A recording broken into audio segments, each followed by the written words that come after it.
Hello, everybody. Good afternoon, good evening, wherever you are. Good morning. Today, we are going to continue the reading of the Introduction to Western Philosophy or Western Philosophy 101 um, by Jostein Gaarder. The name of the book is called uh, Sophie's World. And we have had 6 sessions of reading so far. Welcome to the seventh session, whoever is watching or whoever is going to watch later after we finish the recording. In the panel, we have SK Garu, who has kindly joined us. SK Garu, welcome. So she's going to be starting where we left off last time. Sir, sorry, SK Garu, floor is yours. Yeah, thanks, Andy. Okay. The major's cabin, the girl in the mirror winked with both eyes. Okay. It was only 7:15. There was no need to hurry home. Sophie's mother always took it easy on Sundays, so she would probably sleep for another 2 hours. Should she go a bit farther into the woods and try to find Alberta Knox? And why had the dog snarled at her so viciously? Sophie got up and began to walk down the path Hermes had taken. She had the brown envelope with the pages on Plato in her hand. Wherever the path diverged, she took the wider one. Birds were chirping everywhere, in the trees and in the air, in bush and thicket. They were busily occupied with their morning pursuits. They knew no difference between weekdays and Sundays. Who had taught them to do all that? Was there a tiny computer inside each one of them, programming them to do certain things? The path led up over a little hill, then steeply down between tall pine trees. The woods were so dense now that she could only see a few yards between the trees. Suddenly, she caught sight of something glittering between the pine trunks. It must be a little lake. The path went the other way, but Sophie picked her way among the trees. Without really knowing why, she let her feet lead her. The lake was no bigger than a soccer field.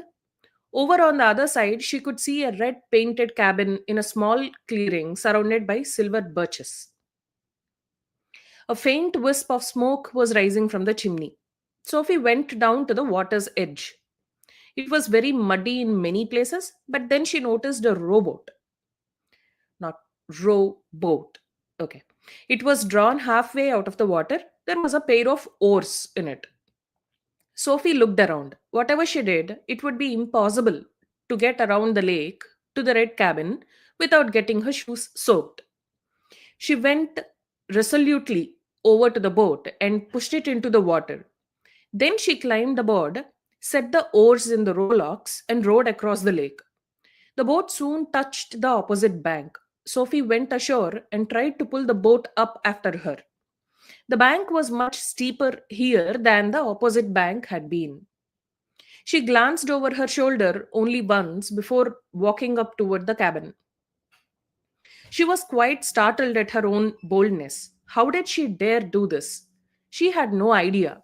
It was as if something impelled her. Sophie went up to the door and knocked. She waited a while, but nobody answered. She tried the handle cautiously, and the door opened. Hello, she called. Is anyone at home? She went in and found herself in a living room. She dared not shut the door behind her. Somebody was obviously living here. Sophie could hear wood crackling in the old stove. Someone had been here very recently. On a big dining table stood a typewriter, some books, a couple of pencils, and a pile of paper. A smaller table and two chairs stood by the window that overlooked the lake. Apart from that, there was very little furniture, although the whole of one wall was lined with bookshelves filled with books. Above a white chest of drawers hung a large round mirror in a heavy brass frame. It looked very old. On one of the walls hung two pictures. One was an oil painting of a white house which lay a stone's throw from a little bay with a red boathouse. Between the house and the boathouse was a sloping garden with an apple tree, a few thick bushes, and some rocks. A dense fringe of birch trees framed the garden like a garland. The title of the painting was Mama. Is it Berkeley or Jerkley or what? Yeah, I guess there might be something there. It could be both. So let's see. Okay. Okay. Beside that painting hung an old portrait of a man sitting in a chair by a window. He had a book in his lap. This picture also had a little bay with trees and rocks in the background. It looked as though it had been painted several hundred years ago. The title of the picture was Berkeley. Okay. The painter's name was Smibert. Berkeley and Bejerkley. How strange. Sophie continued her investigation. A door led from the living room to a small kitchen. Someone had just done the dishes. Plates and glasses were piled on a tea towel, some of them still glistening with drops of soapy water. There was a tin bowl on the floor with some leftover scraps of food in it. Whoever lived here had a pet, a dog, or a cat. Sophie went back to the living room. Another door led to a tiny bedroom. On the floor next to the bed, there were a couple of blankets and a thick bundle. Sophie discovered some golden hairs on the blankets. Here was the evidence. Now, Sophie knew that the occupants of the cabin were Alberta Knox and Hermes. Back in the living room, Sophie stood in front of the mirror. The glass was matte and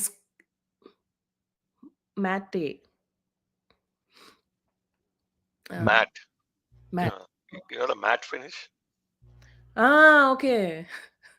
Yeah. Okay. So it was dull basically.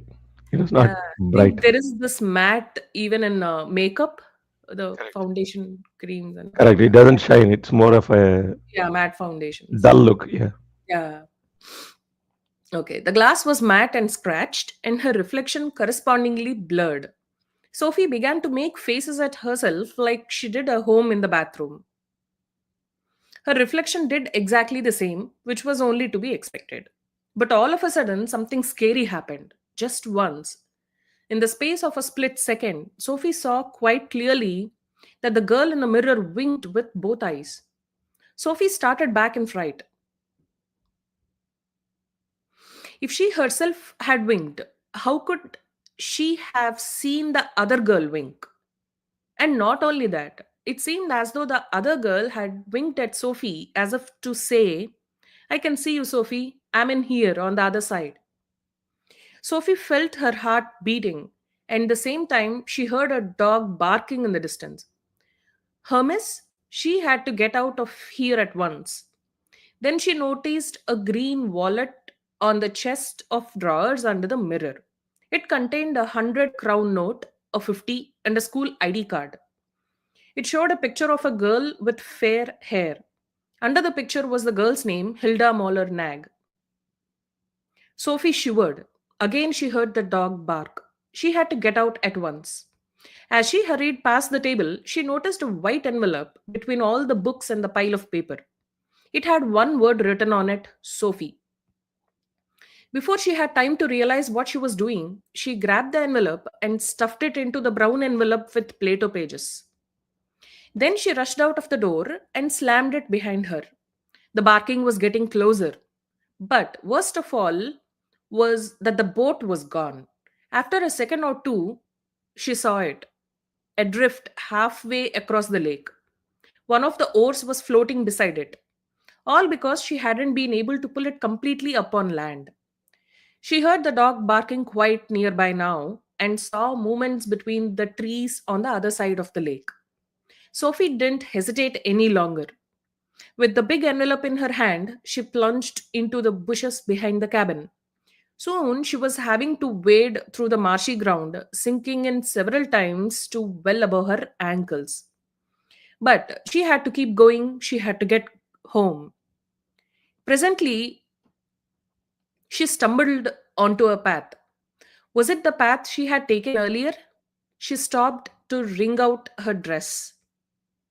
And then she began to cry. How could she have been so stupid? The worst of all was the boat. She couldn't forget the sight of the rowboat with the one oar drifting helplessly on the lake. It was all so embarrassing, so shameful. The philosophy teacher had probably reached the lake by now. He would need the boat to get home. Sophie felt almost like a criminal, but she hadn't done it on purpose. The envelope? That was probably even worse. Why had she taken it? Because her name was on it, of course. So, in a way, it was hers. But even so, she felt like a thief. And what's more, she had provided the evidence that it was she who had been there. Sophie drew the note out of the envelope. It said, "What came first, the chicken or the idea chicken? Are we born with innate ideas? What is the difference between a plant, an animal, and a human? Why does it rain? What does it take to live a good life?" Wow. Okay. Sophie couldn't possibly think about these questions right now, but she assumed they had something to do with the next philosopher. Wasn't he called Aristotle? When she finally saw the hedge after running so far through the woods, it was like swimming ashore after a shipwreck. The hedge looked funny from the other side. She didn't look at her watch until she had crawled into the den. It was 10:30. She put the big envelope into the biscuit tin with the other papers and stuffed the note with the new questions down her tights. Her mother was on the telephone when she came in. When she saw Sophie, she hung up quickly. "Where on earth have you been?" "I went for a walk in the woods," she stammered. "So I see." Sophie stood silently, watching the water dripping from her dress. "I called Joanna." Then Sophie was like, "Joanna?" Her mother brought her some dry clothes. Sophie only just managed to hide the philosopher's note. Then they sat together in the kitchen and her mother made some hot chocolate. "Were you with him?" she asked after a while. Sophie was like, "Him?" Sophie could only think about her philosophy teacher. Sophie was like, "With him? Yes, him, your rabbit." Sophie shook her head. Oh, that was her mother. Okay, mother was thinking it's her boyfriend, right? And she's like, "Oh, philosophy teacher." Okay. Sophie sat staring gravely at the table, but deep down inside she was laughing. Poor mom. Now she had that to worry about. She shook her head again, then more questions came raining down on her. "Now I want the truth. Were you out all night? Why did you go to bed with your clothes on? Did you sneak out as soon as I had gone to bed?" Bed? "You're only 14, Sophie. I demand to know who you're seeing." Sophie started to cry. Then she talked. She was still frightened, and when you're frightened, you usually talk. She explained that she had woken up very early and had gone for a walk in the woods. She told her mother about the cabin and the boat and about the mysterious mirror, but she mentioned nothing about the secret correspondence course. Neither did she mention the green wallet. She didn't quite know why, but she had to keep Hilda for herself. Her mother put her arms around Sophie, and Sophie knew that her mother believed her now. "I don't have a boyfriend," Sophie sniffed. "It was just something I said because you were so upset about the white rabbit." "And you really went all the way to the major's cabin?" said her mother thoughtfully. "The major's cabin?" Sophie stared at her mother. "The little woodland cabin is called the Major's cabin because some years ago an army major lived there for a time. He was rather eccentric, a little crazy, I think. But never mind that, since the cabin has been unoccupied. Oh, since then the cabin has been unoccupied." So that's what mom was saying. Okay. But it isn't. There's a philosopher living there now, Sophie said. "Oh, stop. Don't start fantasizing again." Sophie stayed in her room thinking about what had happened. Her head felt like a roaring circus full of lumbering elephants, silly clowns, daring trapeze flyers, and trained monkeys. But one image recurred unceasingly: a small rowboat with one oar drifting in a lake deep in the woods, and someone needing the boat to get home. She felt sure that the philosophy teacher didn't wish her any harm and would certainly forgive her if he knew she had been to his cabin. But she had broken an agreement. That was all the thanks he got for taking on her philosophic education. How could she make up for it? Sophie took out her pink note paper and began to write. Dear philosopher, it was me who was in your cabin early Sunday morning. I wanted so much to meet you and discuss some of the philosophic problems. For the moment, I am a Plato fan, but I am not so sure he was right about ideas or pattern pictures existing in another reality. Of course, they exist in our souls, but I think, for the moment anyway, that this is a different thing. I have to admit too that I am not altogether convinced of the immortality of the soul. Personally, I have no recollections from my former lives. If you could convince me that my deceased grandmother's soul is happy in the world of ideas, I would be most grateful. Actually, it was not for philosophic reasons that I started to write this letter, which I shall put in a pink envelope with a lump of sugar. I just wanted to say I was sorry for being disobedient. I tried to pull the boat completely up on shore, but I was obviously not strong enough. Or perhaps a big wave dragged the boat out again. I hope you managed to get home without getting your feet wet. If not, it might comfort you to know that I got soaked and will probably have a terrible cold. But that will be my own fault. I didn't touch anything in the cabin, but I am sorry to say that I couldn't resist the temptation to take the envelope that was on the table. It wasn't because I wanted to steal anything, but as my name was on it, I thought in my confusion that it belonged to me. I'm really and truly sorry, and I promise never to disappoint you again. P.S. I'll think all the new questions through very carefully starting now. P.P.S. Is the mirror with the brass frame above the white chest of drawers an ordinary mirror or a magic mirror? I'm only asking because I'm not used to seeing my own reflection wink with both eyes. With regards from your sincerely interested pupil, Sophie. Sophie read the letter through twice before she put it in the envelope. She thought it was less formal than the previous letter she had written. Before she went downstairs to the kitchen to get a lump of sugar, she looked at the note with the day's questions. What came first, the chicken or the idea chicken? This question was just as tricky as the old riddle of chicken and egg. There would be no chicken without the egg, and no egg without the chicken. Was it really just as complicated to figure out whether the chicken or the idea chicken came first? Sophie understood what Plato meant. He meant that the idea chicken had existed in the world of ideas long before chickens existed in the sensory world. According to Plato, the soul had seen the idea chicken before it took up residence in a body. But wasn't this just where Sophie thought Plato must be mistaken? How could a person who had never seen a live chicken or a picture of a chicken ever have any idea of a chicken? Which brought her to the next question. Are we born with innate ideas? Most unlikely, thought Sophie. She could hardly imagine a newborn baby being especially well equipped with ideas. One could obviously never be sure because the fact that the baby had no language did not necessarily mean that it had no ideas in its head. But surely we have to see things in the world before we can know anything about them. Oh, the next question now. What is the difference between a plant, an animal, and a human? Sophie could immediately see very clear differences. For instance, she did not think a plant had a very complicated emotional life. Who had ever heard of a bluebell with a broken heart?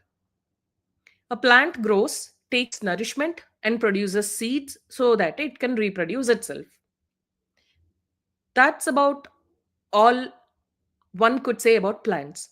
Sophie concluded that everything that applied to plants also applied to animals and humans. But animals had other attributes as well. Wonderful. Now, again, this is oops concept. Kada, Vishwagaru?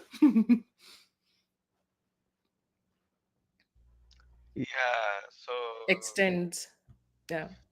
Correct. So what a plant grows takes, it's all about one could say, but so we concluded that everything also applied to what No, concept? she's like Sorry. plant grows, takes nourishment and produces seeds so that it can reproduce itself.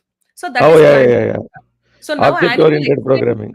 yeah, animal and human they extend plant, but they'll have Right. their own constructor methods. Mm. Right.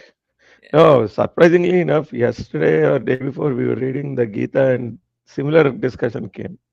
How do you know what's going on in the mind of the animal? Mm. Right. So anyway, so something to, I mean, we have to assume based on what we see because we Mm. really can't see the world through the lens of the animal, Mm. basically. Yeah. So yeah, these are like, I mean, the philosophies overlap, right? Because once you remove all the conditioning and the symbolism and everything, the fundamental questions are the same wherever you go or wherever you start, basically. Mm. Okay. Okay. Yeah, Correct. go ahead. Go ahead. Jessica. Yeah. Wonderful. Sophie, Yeah. yeah. Sophie concluded that everything that applied to plants also applied to animals and humans.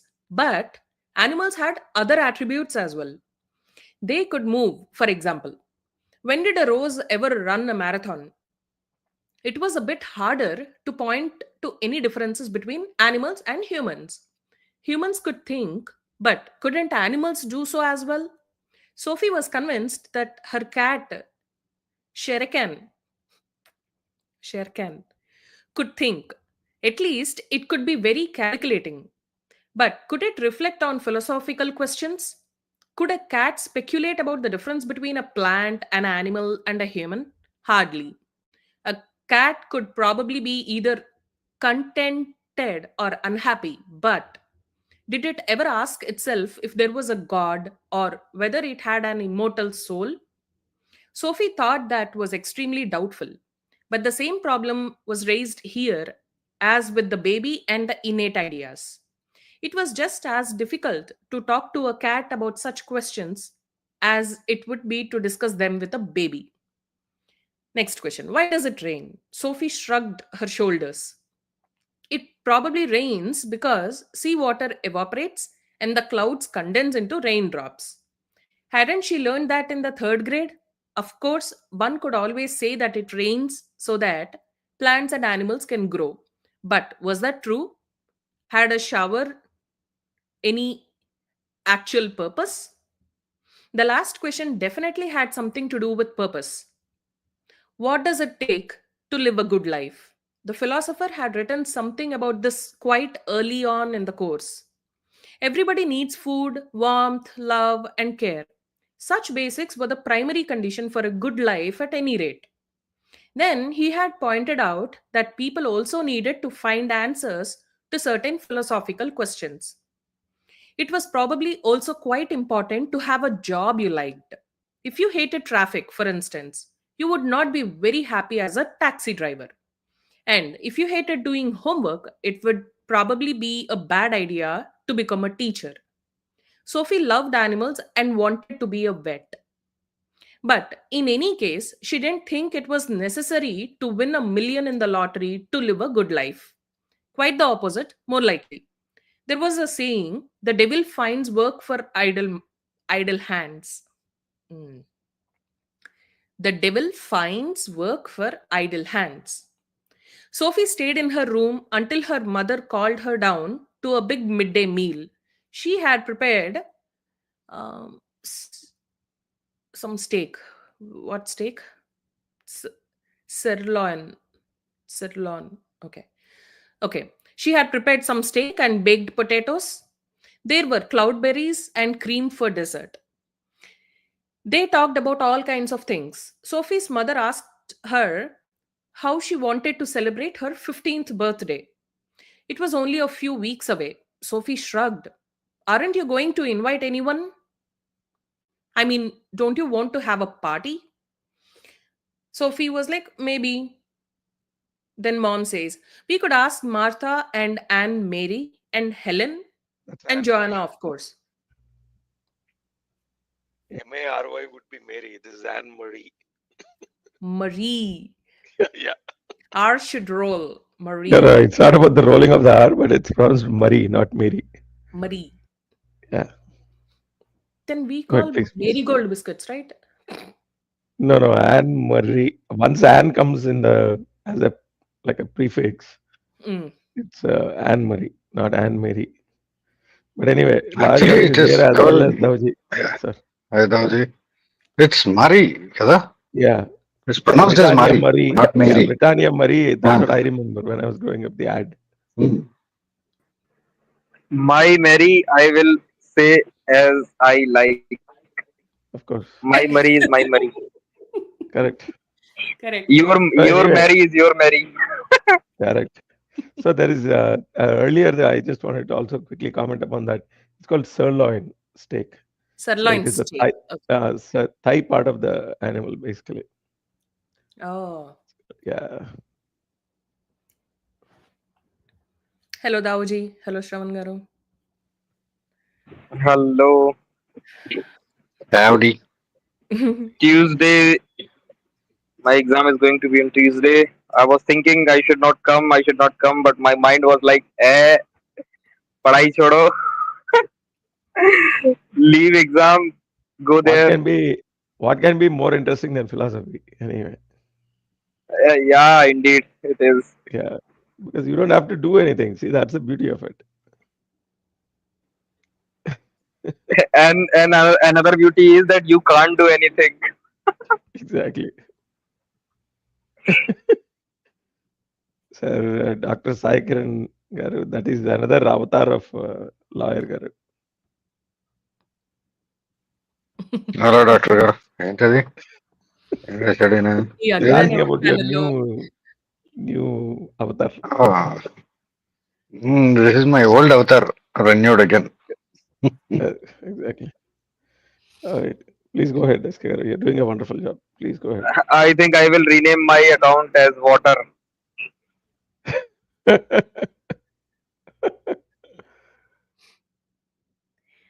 We could ask Martha and Anne Marie and Helen and Joanna, of course, and Jeremy, perhaps.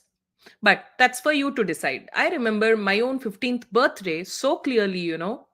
It doesn't seem all that long ago. I felt I was already quite grown up. Isn't it odd, Sophie? I don't feel I have challenged. Sorry. I don't feel I have changed at all since then.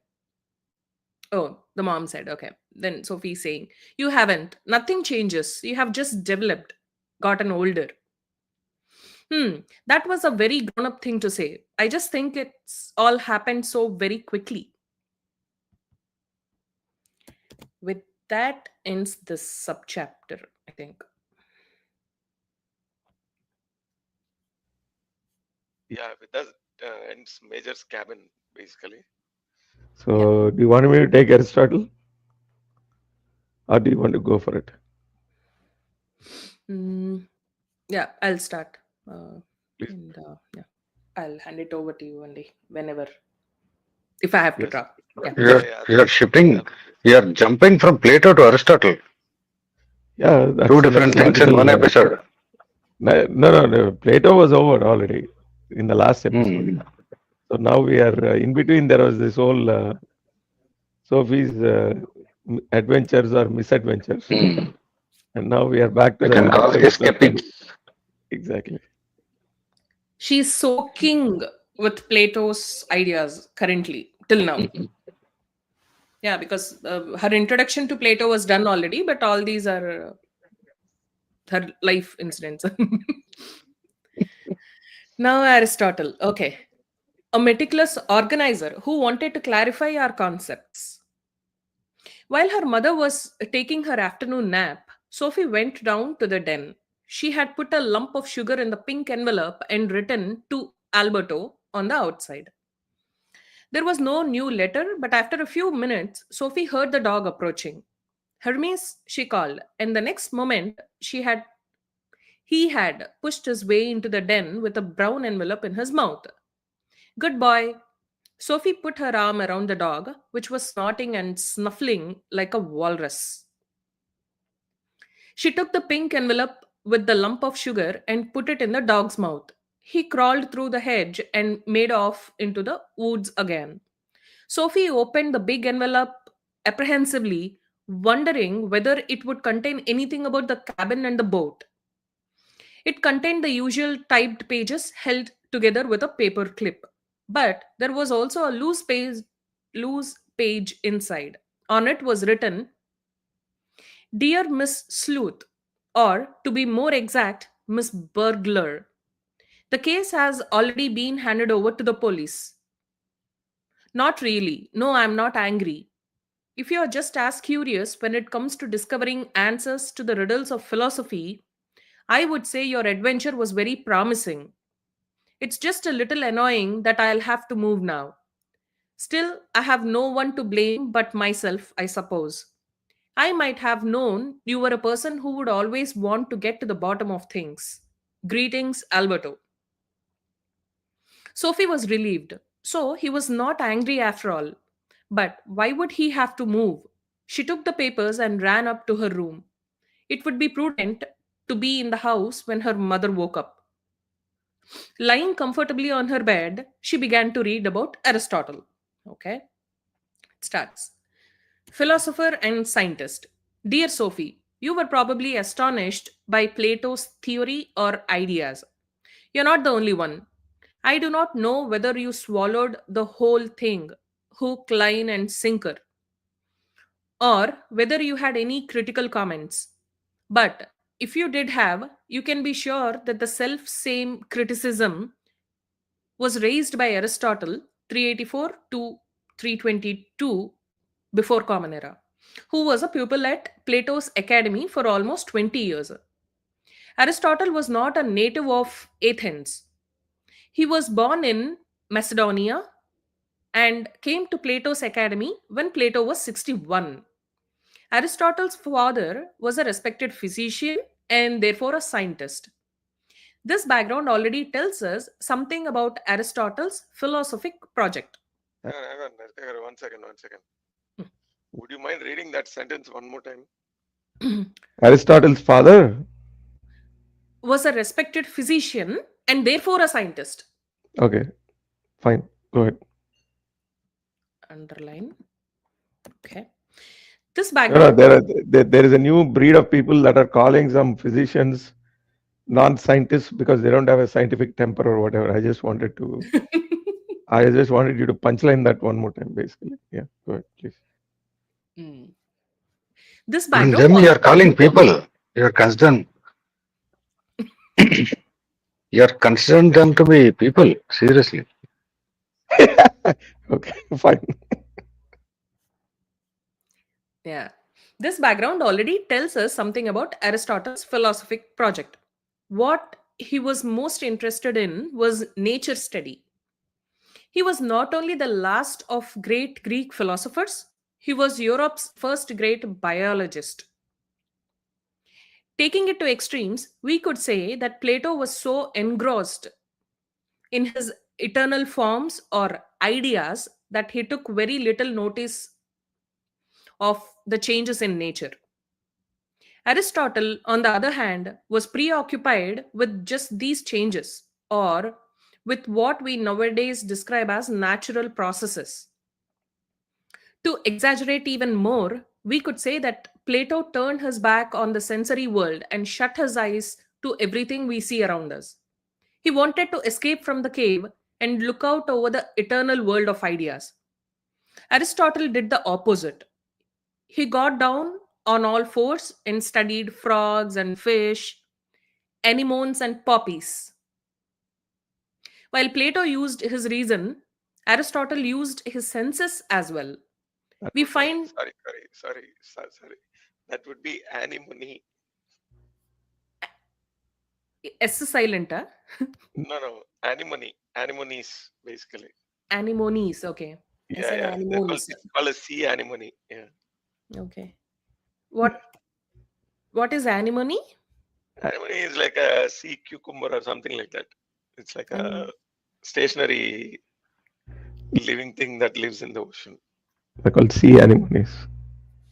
Oh, okay. Yeah. I'm not a big student of biology, so don't ask me too much. Then puppies is sea dog. No. Poppy, poppy seeds or whatever, I guess. Like puppy is land dog, so Poppy must be sea dog. No. Poppies are just, yeah. So sea anemone is like a group of predatory marine invertebrates constituting the order Actiniaria. Okay.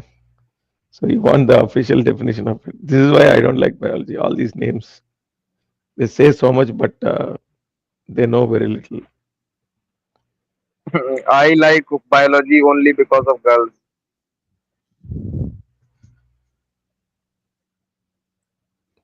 Sir, how Was did you that come below to the belt? me? I don't know. Garu, IPC, and what Intel. No, sir, I was MPC. You can already tell I like biology so much that I left it long time back.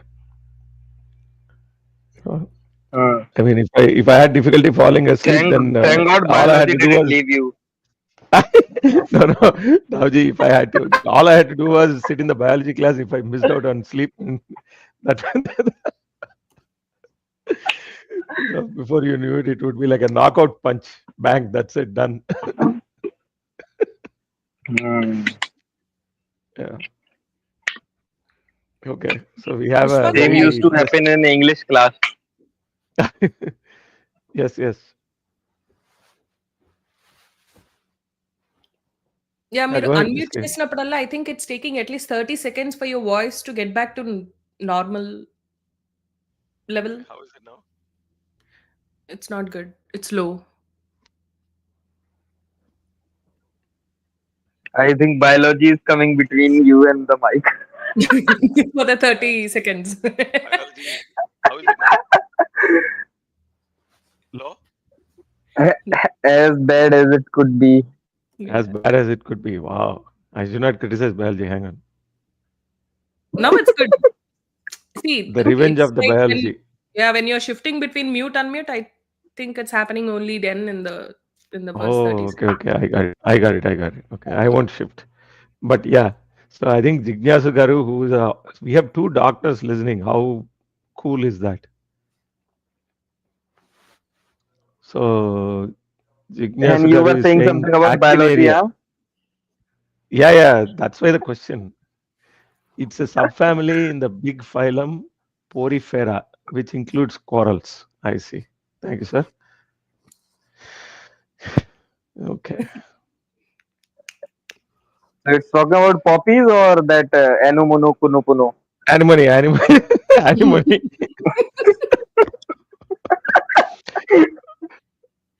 Okay. No, hang on. So now that we are talking about it, anemone so much, let's pay obeisance to Aristotle, and then let's get into the nature study a little bit. So take a look at this. Are you guys able to see it? Mm, yeah, we see it now. Yeah. So this is how a sea Cute. anemone looks like. It's like jellyfish on the top. Yeah, it's not that cute animal that it eats. But anyway. Okay. Anemones and poppies. Okay. While Plato used his reason, Aristotle used his senses as well.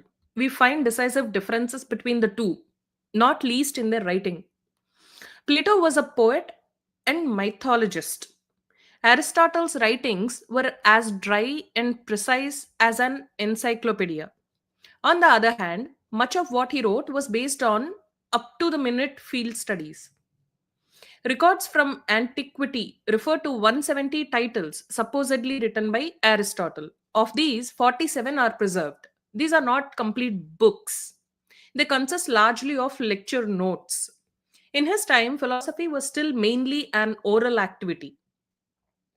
The significance of Aristotle in European culture is due not least to the fact that he created the terminology that scientists use today. He was the great organizer who founded and classified the various sciences. Since Aristotle wrote on all the sciences, I will limit myself to some of the most important areas. Now that I have told you such a lot about Plato, you must start by hearing how Aristotle refuted Plato's theory of ideas. Later, we will look at the way he formulated his own natural philosophy, since it was Aristotle who summed up what the natural philosophers before him had said.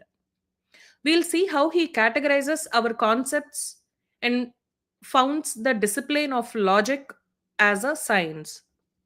And finally, I'll tell you a little about Aristotle's view of man and society.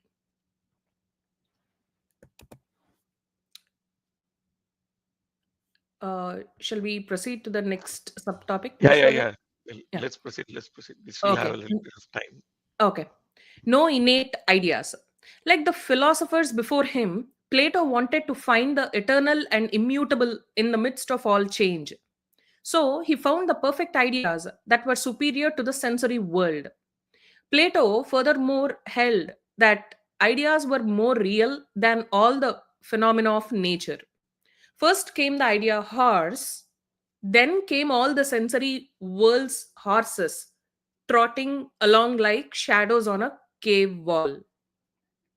The idea chicken came before both the chicken and the egg. Aristotle thought Plato had turned the whole thing upside down. He agreed with his teacher that the particular horse flows and that no horse lives forever. He also agreed that the actual form of the horse is eternal and immutable. But the idea horse was simply a concept that we humans had formed after seeing a certain number of horses. The idea or form horse thus had no existence of its own. To Aristotle, the idea or the form horse was made up of the horse's characteristics, which define what we today call the horse species. To be more precise, by form horse, Aristotle meant that which is common to all horses. And here, the metaphor of gingerbread mold does not hold up because the mold exists independently of the particular gingerbread cookies. Aristotle did not believe in the existence of any such molds or forms that, as it were, lay on their own shelf beyond the natural world. On the contrary, to Aristotle, the forms were in the things because they were the particular characteristics of these things. So, Aristotle disagreed with Plato that the idea chicken came before the chicken. What Aristotle called the form chicken is present in every single chicken as the chicken's particular set characteristics. For one, that it lays eggs. The real chicken and the form chicken are thus just as inseparable as body and soul. And that is really the essence of Aristotle's criticism of Plato's theory of ideas. But you should not ignore the fact that this was a dramatic turn of thought. The highest degree of reality in Plato's theory was that which we think with our reason. This was equally apparent to Aristotle that the highest degree of reality is that which we perceive with our senses. Plato Hang on, thought hang on, that. hang on, hang on, hang on, hang on, hang on. Wait, wait, wait. Just wait here. I'll give you one thought and then you can proceed after that, right? Mm. Just compare this to the Sankhya framework as you're reading, and it will be very, very interesting. I'll, I'll just please continue. The one is fixated on the sensory perception and what is the physical world. The other one is fixated on the idea which exists in the mind, basically, right? What is central? You know, just yeah, just try to overlay it in your mind as you read, and then you might get more insights. Please go ahead. Please go ahead. Mm. Plato thought that all the things we see in the natural world were purely reflections of things that existed in the higher reality of world of ideas. and thereby in the human soul. Aristotle thought the opposite. Things that are in the human soul were purely reflections of natural objects. So, nature is the real world. According to Aristotle, Plato was trapped in a mythical world picture in which the human imagination was confused with the real world. But Vishwagaru, this is like top down, bottom up approach of song. Like, Yeah, we'll come to the discussion. Let's finish this subchapter and then we can pause. yeah, and in comparison with Sankhya, Aristotle is like top down, mana dinlo, but Plato maybe Aristotle is bottom up. bottom up because Plato he is focused thinking more about the on mind first, senses. then but the our folks had a completely different framework, which is everything is still on the right hand side, right? Mm. Yeah, there is no left hand side here yet. Let's continue. Mm. Aristotle pointed out that nothing exists in consciousness that has not first been experienced by the senses. Okay. Plato would have said that there is nothing in the natural world that has not first existed in the world of ideas. Aristotle held that Plato was thus doubling the number of things. He explained a horse by referring to the idea horse. But what kind of an explanation is that, Sophie? Where does the idea horse come from? Is my question. Might there not even be a third horse, which the idea horse is just as an imitation of? Aristotle held that all our thoughts and ideas have come into our consciousness through what we have heard and seen. But we also have an innate power of reason. We have no innate ideas, as Plato held, but we have the innate faculty of organizing all sensory impressions into categories and classes. This is how concepts such as stone, plant, animal, and human arise. Similarly, there arise concepts like horse, lobster, and canary. Aristotle did not deny that humans have innate reason. Wait. That would be canary. Canary is like a small bird. Canary, okay. Yeah. Mm. I mean, actually, it's a very small bird, which is very, very, very sensitive to carbon dioxide and carbon monoxide. These birds, Right. they use it in mining, underground mining, wherever Mining, you have. Miners exactly. carry this bird so that it will chirp very loudly when it senses very low levels of carbon dioxide and monoxide, so that they can be safe. Correct. Oh. So that's why it's called like a canary in a coal mine. That's the expression. Mm. These Mm. days they have got sensors and all. Still, the miners they insist on carrying the bird only. It is Oh. more effective than the sensors, it seems. That's what they say. Okay. Aristotle did not deny that humans have innate reason. On the contrary, it is precisely reason, according to Aristotle, that is man's most distinguishing characteristic. But our reason is completely empty until we have sensed something. So, man has no innate ideas. Okay. So I think this is not a bad place to stop. Let's keep it. Let's keep people guessing. I guess there's more to come, obviously. So the next chapter is called "The Form of a Thing is its Specific Characteristics." So now we are slowly getting into the epistemological part of it, right? Which is how do you learn? You know. So do you, to a certain extent, if you assume that you have ideas in your mind before they are actually manifested in the universe, it leads to, in a very sort of roundabout way, it leads to a creationistic view of the world, right?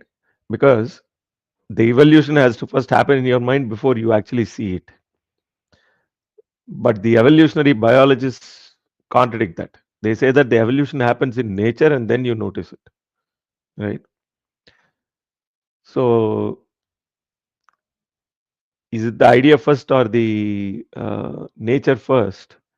Is the I mean, when a baby is born, do they have an empty hard disk without any ideas, and then slowly the ideas develop? So today, the world is firmly aligned with Aristotle, more or less, especially the Western world, right?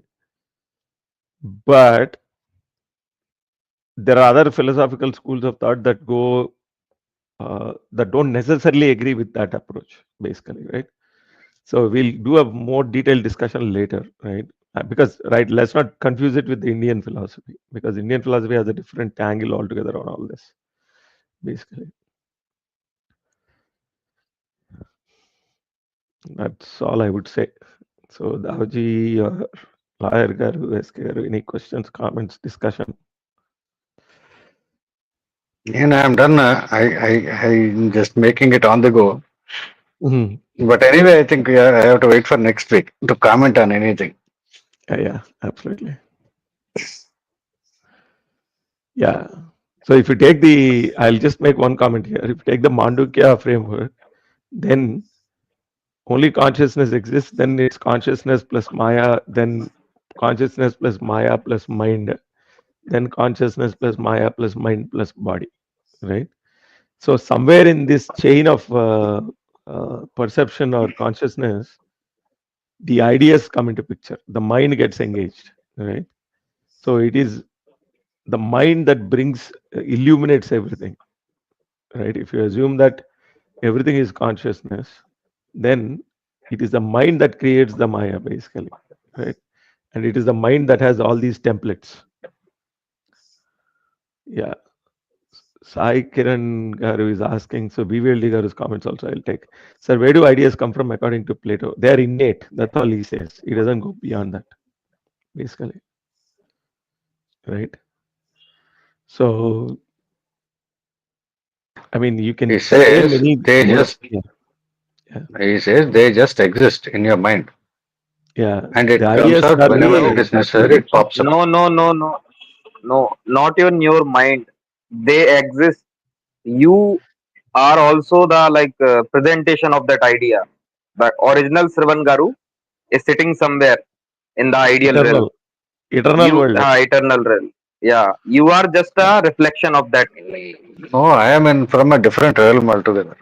No, the idea of you is somewhere in the eternal realm, and then you get created Yeah, based on that idea. You manifest.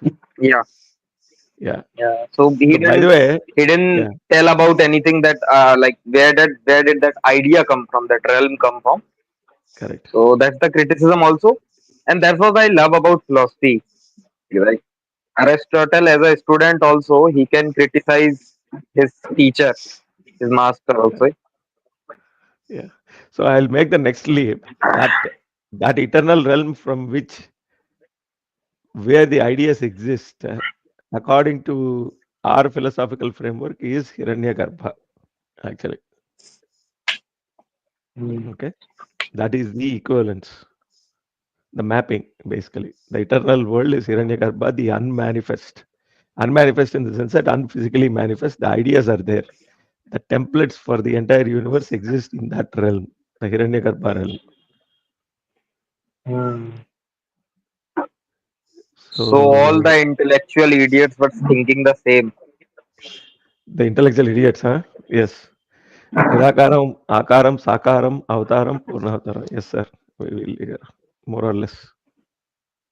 Yeah. Yep. I have so much to talk about on these two, Plato and Aristotle. As a student, I love Aristotle. As a teacher, I love Plato.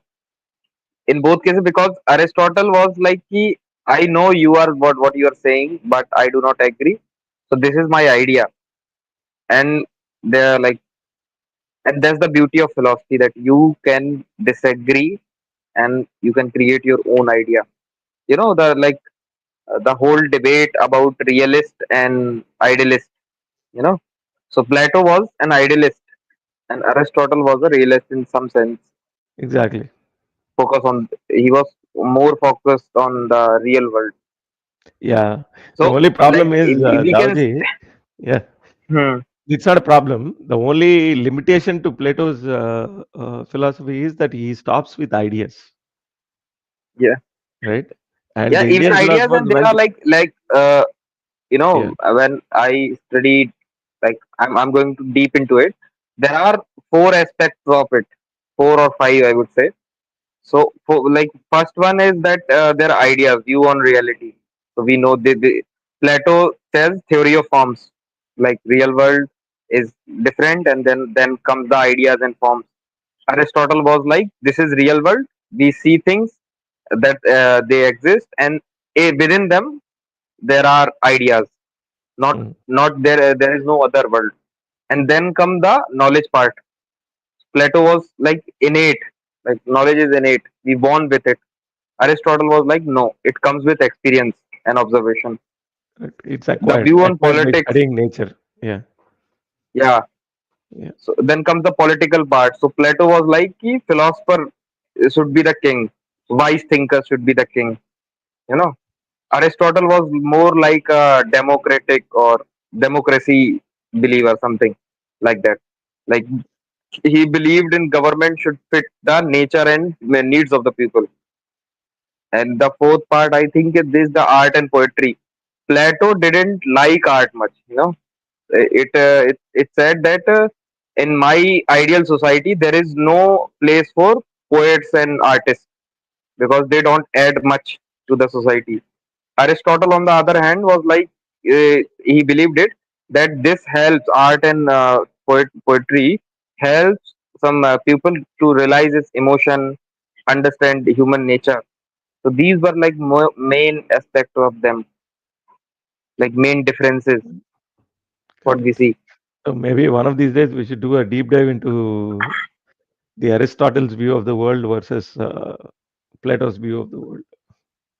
Yeah, Right. and And my then, of my course, comment yeah. is that my comment on this is that you should have both the personality, Plato and Aristotle, within you, like imagining crazy idea, deep thoughts, perfect plans, so to say, and then grounded approach, practical approach, real thinking. It should be within you. That's the good way, you know. A little bit of Plato, a little bit of Aristotle, you know. That's what my idea is. Cool. Let's see here. We are saying it is like the Matrix movie where the person will be in the dark realm and operates in the reality. Dark realm or apocalyptic realm. So here it's called the eternal realm or whatever. All ideas in brain are from somewhere. Brain is TV, Yeah. somewhere is Netflix. I will. I want to discuss our theory about metrics if it is coming in that way. So Hmm. what I think is that the whole the two scenario we see na, that the matrix world, then the real world where they fight and do and like other things. I think they both are metrics. There is a third world where the what we say Real reality. war real war is going on. So Hmm. because they did the first one, second one, third one, fourth and five matrix regeneration. Uh, what we say remading. What we say? Give me a word now. They rebuilt it again and Correct. again. So then they thought these guys are waking again and again because there is no point, like they are not fighting. So let's give them the fake world where they can fight, where they can win. So they will think I win, but in reality is the machine that win only winning because they are not going into the third world, the last world. That's my theory, Okay. that there is a third world. So this reality is not reality. The ideal world is not reality. Beyond that, there is a third world. Sir, according to Plato, why does the guy sitting in the realm get all these ideas? Why? Okay, why is a different question. They don't go too much into the why. Yeah, That is, even scientists yeah, also, they don't yeah, go in why after a certain point. correct. Because after a certain point, Sai Garu, I think it's called the five whys or whatever. So beyond the five whys, there is no answer to the question why, and that is the human limitation almost. Even by the way, Yep. Indian philosophy also doesn't go beyond a certain point to answer the question why, Yeah, right? even Buddha also, he just smiled. He Yeah, didn't answer yeah, because it's some like of the this, right? questions. Okay, you assume that nature is what the entire universe is nothing but infinite ocean of consciousness, and they say, hey, the manifestation is just a ripple in the ocean. Okay, why is the ripple formed, right? Well, beyond a certain point, there's no answer. There is a ripple, and then you notice it, and then it has characteristics, and then that's how the world starts, basically. Yeah. Where to read those five whys? No, no, five whys are like you keep asking the why. That's all, right? Oh, okay. So where do you want to read the five whys? I don't know if it is. It's. Let me put it this way. It's out of scope for this particular reading and this particular session because we are following a linear path in this book, basically. But maybe you can come to one of Lawyer Garu's other sessions and then we can sort of go into it because I know the Indian version of it, basically, not the Western version, you know. So, anyway, that's my sincere suggestion for you. As I In got to know, scientific Plato is way, a place. I would say, Yeah, in science, is the example is like we know the speed of light. Okay, we can measure it, we can use it, we can make theories of it. If somebody asks why this is the speed of light, okay, then there is no answer mm, because this why is like over upper of like comprehension now. Maybe after 100 or 200 or 1000 year later, we could understand why, but now it's just a why. We cannot go further and further that. yeah. So the So V we answer is what, asking you a question. how, Yeah, yeah. yeah. We answer. Okay, We what can is the answer what question? and how, where, those kinds of questions. But beyond a certain point, Yeah, the why question is an open-ended question. creating There's no ideas answer. within himself, but Aristotle has idea within himself and project is that correct? As I got to know Plato.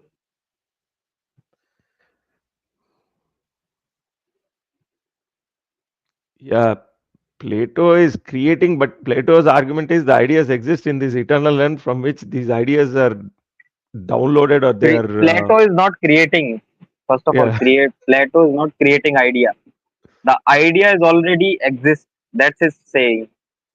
And Aristotle is saying that there is no innate idea. Like correct, there is no innate anything. You come in this world, you observe, you see around the world, you learn, then you develop the idea.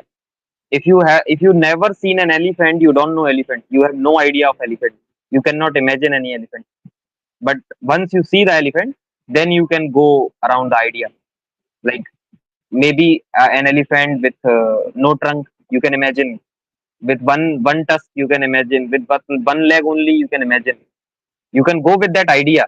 But if you haven't seen an elephant, you cannot imagine any elephant. If somebody told you there is an animal with a tusk, then you will imagine a tusk because you know what is a tusk looks like.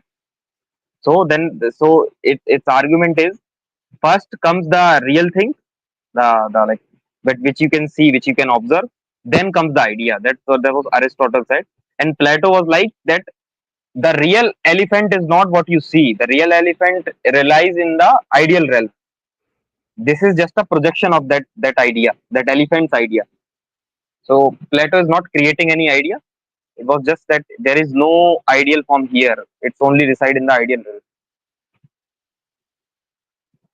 I think I answered. Is yeah, it yeah. okay I or think not? you answered. See, beyond a certain point, that I mean, you'll understand it, but you can't explain it with currently what you know because we know a lot more than what they knew, basically, right? Yeah. So you almost have to take the theory as it is. And Yeah, again, I am going to repeat myself that I said on the first day that in philosophy, do not come for answers. There is no particular answer of anything. In philosophy, you just need to come for questions. Now yeah, you have questions, ask question, you will get answer. After 10 years, maybe you will get like much better answer than today. That's the Correct. whole process. You just need to be better in questioning. That is the philosophy. Question everything, answer nothing. I don't know about the answer nothing, but you can question everything definitely. They both definitely, yeah, they were differing in their ideology. Yeah. Yes, Yep. that's what Aristotle also Answer claimed, right? nothing. He said Answer nothing is the best. he Answer turned the nothing is world the around. best. That's what. You Yeah, sorry, go ahead. No, I'm just saying the answer nothing is the best possible what we say position you can be in, not Yeah, answering anything. In philosophy, if you are not answering anything, that's the best way, because the all philosophy that didn't answer the must questions are the one living now that didn't answer. Like, I will give example. Advait. Whenever somebody asks what is Advait, like do nahi, not two. So he didn't say why, but like not sorry why. He didn't said one. So everybody should ask like what, why one, why not one, why not two, why Advait, not one, not two. It's Advait. Why? You can ask why, but it's living because he didn't answer that question. Why Advait? He answered what the Advait means. He didn't answer why not one. So that's the way of philosophy. When you don't answer some things, it gives people to be more in it. Like why? Because you think you get excited about it, and then you learn, go deep and deep in philosophy. And I think that's the win for philosophy. yeah. Okay, we are not translating Jignesh Garu. We are just trying to draw parallels. That's all. But again, there are some parallels. There are some that are different, right? Because they start at a different point. Okay. All right.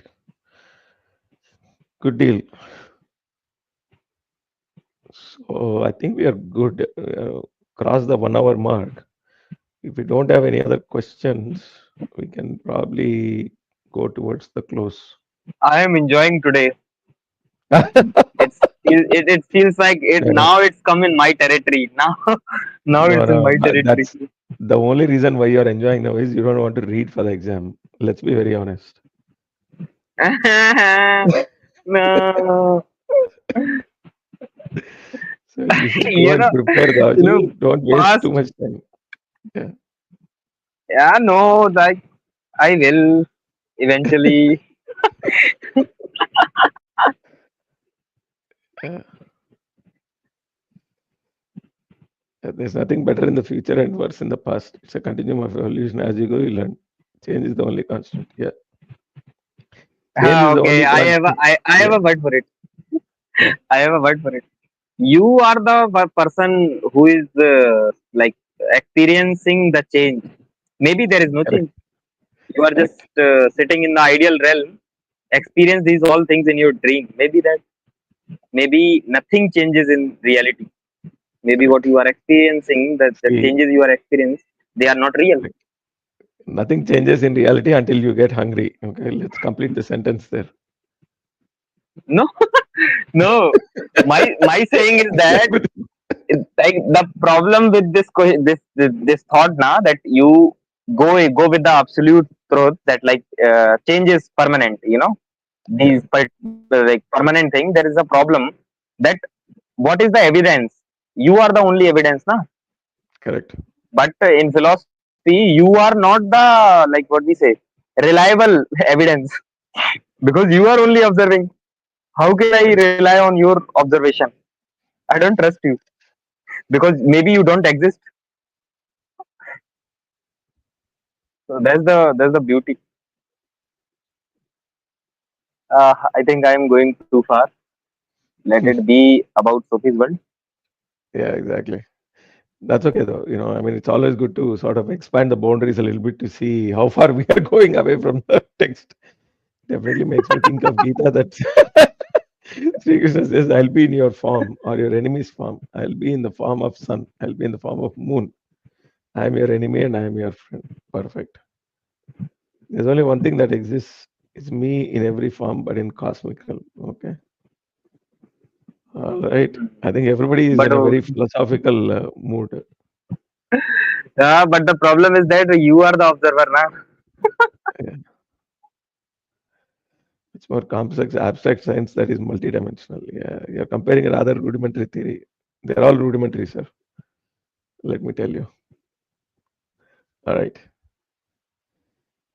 Okay. Everybody starts So, from class one. exactly. Change being constant is constant. Contradicting yourself.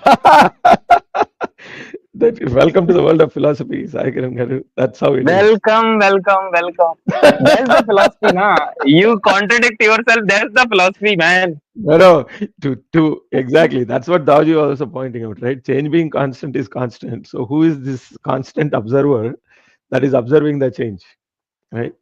Yeah. Indian philosophy has If the answered that evidence question. is only Yeah, you, right. if the evidence is only you Maybe you and are changing. me as an observer, yeah, even you are changing and you are not real. What is the evidence Right. that you are real? What is the evidence that Correct. Thou is real? Correct. Thou is real because Exactly. Vishwagaru is talking to Thou. But Uh, because Thou as an idea exists, that's why Vishwagaru is exists. Because there is no what we say evidence of it. Like uh, there is a say na I think therefore I am. I forget his yeah. name. Uh, Yeah. Descartes. right. Descartes. Yeah, Descartes. So somebody asked him. So what is the evidence that you exist? Like he used to answer everything that somebody asked. What is the evidence of cat exists? Cat exists because I can observe. Okay. Right. So then somebody asked, what is the evidence that you exist? So then he Exactly. answered, because I think, therefore I am. I am Because I can think. right. So then somebody said, hey, that is the flawed now. Correct. You are observing yourself. So who is the you that Yeah, is you are constant and observing. who is the you that is changing? Now there are That's two the yous. There's a beauty. problem. Now comes the real philosophy, man. This is what I love. All right. All right. Okay. So with that, we'll close it for today. Very good conversations. So my only request for the audience, whoever is watching, whatever it is, don't kill these questions. Please ask these questions and do your own research. There's a huge body of work, Indian, Western, all kinds of philosophies. The idea is to just take a look and then see where you are most satisfied. Ultimately, I think that's what matters. You can discuss, but don't be attached to any one idea, right? Your Yeah, because experience is change is equally permanent. important. Exactly. Your experience is equally important. Depending on where you are, which stage of life you are in, different things might satisfy your quest, basically, the thirst for uh, the explanations. So that's all I'll say. SK Garu, any questions, comments? లేదండి. All good. Okay, great. Thanks. Ajnani Garu, you're done.